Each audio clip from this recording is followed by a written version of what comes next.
Cela fait plusieurs jours que leur présence à quai fait rêver la foule venue les admirer, eux et leur IMOCA. Mais ce dimanche 10 novembre 2024, c'est en solitaire qu'ils vont désormais naviguer autour du monde, sans escale et sans assistance pendant 2 à 3 mois. Et ce tour du monde n'a rien d'une croisière. Il faut composer avec le vent, les vagues, la houle, les glaces, avec du repos très fragmenté. Peut-être devront-ils aussi réparer leur bateau et se soigner quelquefois. Au départ, ils sont 6 femmes et 34 hommes. La plus jeune, Violette d'Orange, a 23 ans et le senior, Jean Le Cam, a 65 ans, un habitué du Vendée Globe avec 6 participations. Cette course mythique et imprévisible, qu'on appelle aussi l'Everest des mers, a été créée en 1989 et elle a lieu tous les 4 ans.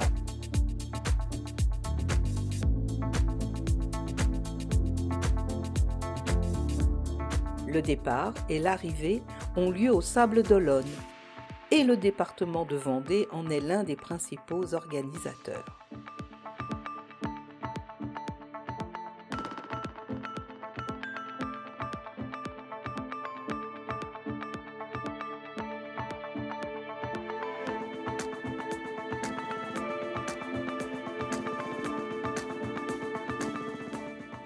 Les bateaux, des IMOCA, mesurent 18 mètres, avec des mâts de 28 mètres, des bêtes de course, mais au confort très sommaire. Place à la technologie avant tout.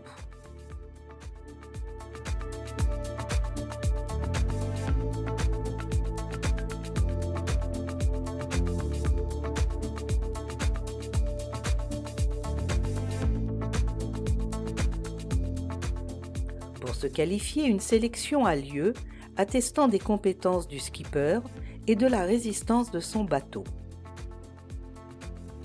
Et puis, il faut avoir déjà participé à des courses qualificatives, disputées elles aussi en solitaire.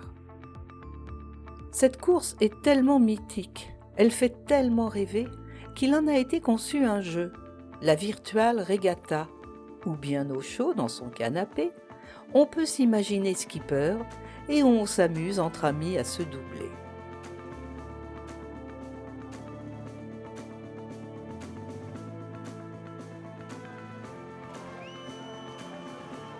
Cette année, c'est Charlie Dalin, un des favoris sur son bateau massif, qui est le premier à rejoindre les sables après 64 jours. Il pulvérise de 10 jours le record détenu par Armel Lecléac en 2017. Et la plus jeune, Violette, finit son premier tour du monde, 25e, après 90 jours, adulée par le public venu en nombre l'accueillir.